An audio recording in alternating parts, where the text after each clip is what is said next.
Good morning, my name is Dr. Nalmeen Mujahid from Parasitology Department. Today we are learning about Trichinella Spiralis. It's one of nematode worm belonging to phylum Nematoda and class Adenophoria. Trichinella Spiralis is common in carnivorous animals, pigs, rodents, and humans. It is responsible for a disease known as trichinosis. Regarding to the geographical distribution of this parasite, it is present mainly in Europe and United States. It is not common in the tropic and Orient. It's also known in Africa, Southeast Asia, and Middle East. It existed in Egypt. What about the morphology of this worm? Here we have supersex, we have male and female worm. Regarding to the male worm, it is a small white worm. It's about 1.5 millimeter in length. The anterior end is thin and it contains a cellular esophagus, while the posterior end of this worm containing two appendages surrounding the cloaca. Regarding the female, it's about 2 to 4 millimeter in length. It is white in color and its anterior end is also thin, containing a stichosome esophagus. The female worm containing a coiled tube uterus, which is filled with larvae. The opening of this genital organ is present in the anterior part of the worm.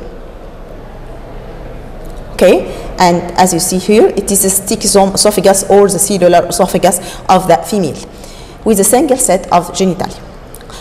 This worm habitates the small intestine of man, pigs, rodent, and some other carnivorous animal.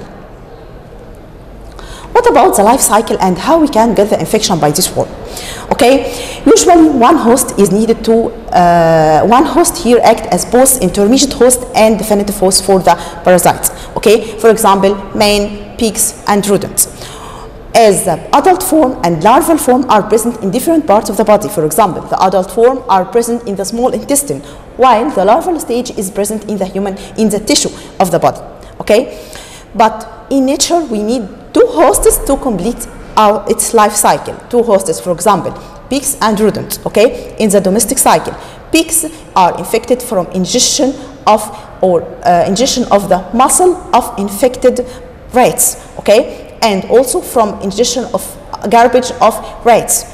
Okay, how rodents can become infected from the ingestion of infected garbage of pigs from the slaughterhouses and from ingestion of other rats also. Okay, how human become infected by these parasites? Human can get infection through ingestion of imperfectly cooked pork meat containing viable encysted larva of Trichinella spiralis. The viable encysted larva of Trichinella spiralis present in the tissue of pork once become ingested by the human. The pepsin and the HCl in the stomach of the human being can digest the tissue surrounding the larva, so the larva become encysted. This larva can resist the HCl of our stomach, and once it reaches the small intestine, the larvae start to invade the mucosa of the small intestine and molt 4 times to develop into an adult form in about 36 hours. Just 36 hours, this larva can be developed into an adult form. Male and female adult form will mate together, and the gravid female, and once after fertilization of the female worm, the adult worm will die and expire out in the stool. The gravid female worm now can start after 1 week of infection by depositing the larvae from the gravid uterus into the mucosa and submucosa of the small intestine. This first stage larva, once become deposited in the mucosa and submucosa, will start to go to the mesenteric blood vessels, fine capillaries, and the mesenteric blood vessels to the general circulation. The first stage larva of Trichinella spiralis have the ability to penetrate any cells, but once the cell become invaded by this parasite or by this larva, the cell will die. The only cell in our body which can accept this larva not only accept its invasion, it can also provide nutrient for further growth and development of these larvae are the skeletal muscle cells. Okay, and usually the larvae prefers the skeletal muscle cell which have very rich blood supply. For example, intercostal muscles, laryngeal muscle, ocular muscles, diaphragm, and so on. Once it invades the skeletal muscle cells, they start to enlarge and develop, and it's obtain its nutrient from these cells. And so the skeletal muscle cells here is called nurse cell. Nurse cell. It starts to become larger in size, okay, and sexually differentiates. And after a period of 2 to 3 months, this larva becomes spirally rolled along the longitudinal axis of the muscle fiber. Okay, here this larva become infected stage or infected stage larvae. Larvae here become mature. Okay, what occurs later on? Later on, this larvae here human act as a blind host for the infection, and this larva still present in our tissue for a period. Still calcification of the cyst wall occur. Calcification started to occur from 8 up to 18 months after infection. Once calcification of the cyst wall developed, this larva will die. Okay, this is about the life cycle to the human, and as a human act here as intermediate host because the larvae are present in his tissue, and definitive host as worm was present in his tissue. What about the pathology and the clinical picture of this worm? Okay, the pathogenesis and the clinical picture here differentiated according to the stages of parasites. For example, intestinal phase, muscular phase, and convalescent stage. In the intestinal phase, during the intestinal phase, inflammation of the duodenum and jejunum occur, and it's caused by penetration of the larvae and their development into adult worm. And we discussed this later. So the larva can develop by molting 4 times into an adult worm in about 36 hours, just 36 hours. Clinically, this period is considered the incubation period of the disease, and it's manifested by generalized malaise, nausea, diarrhea, and abdominal cramps. These clinical pictures simulate food poison. Regarding to the muscle invasion, this is corresponding to the acute stage or acute infection, and it's related to migration of the newborn larvae and their penetration into the muscle. The stage of migration and muscle invasion can be manifested clinically by fever, facial edema, particularly periorbital edema, pain, swelling, weakness of the involved muscles.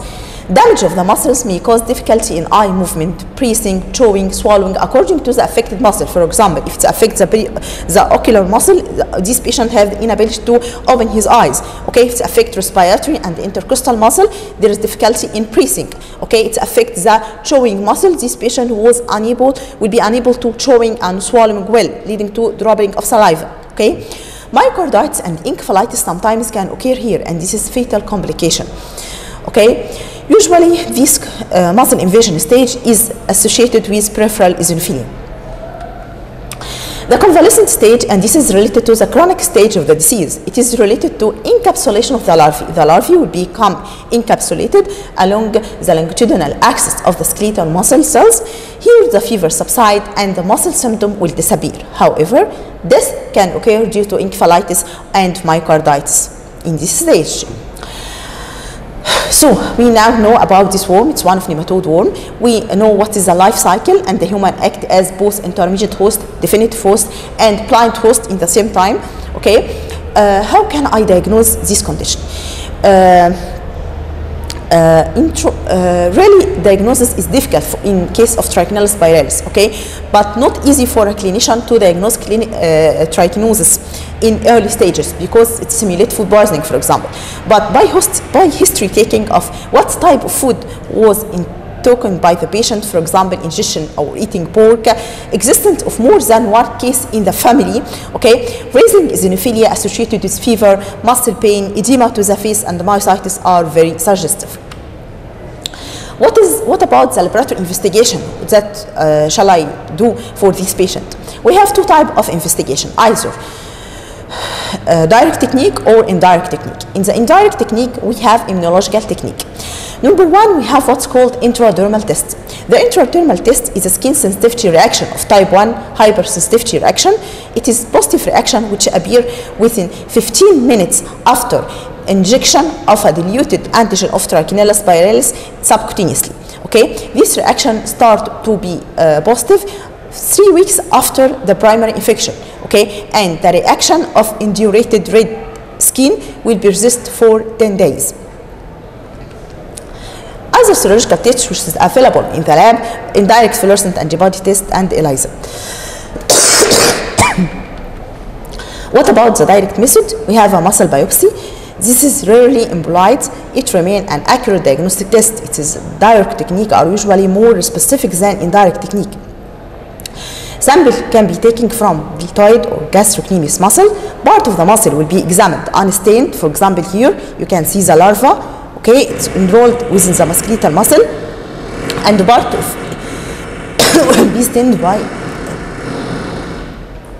by H&E to visualize the larva. Artificial digestion of the muscle using pepsin and HCl mixture to liberate the larva and to concentrate it can also be done, but this is usually done in special parasitological lab. What about the treatment for these parasites? Mebendazole is a treatment of choice for this larva, but sometimes once myocarditis and severe inflammation to the muscle are present, corticosteroid can be life-saving here. How can I prevent and control these parasites? Of course, throughout cooking of pig's meat, regular meat inspection by means of trichinoscopy for all pork meat. Effective treatment of the pork may be done by refrigeration at -15 degrees for at least 20 days or -37 degrees for 3 days. Cooking of all garbage to be fed, garbage which will be fed to pigs should be cooked before giving it to pig. Okay, and extermination of rodent from pig's farm is essential. Thank you.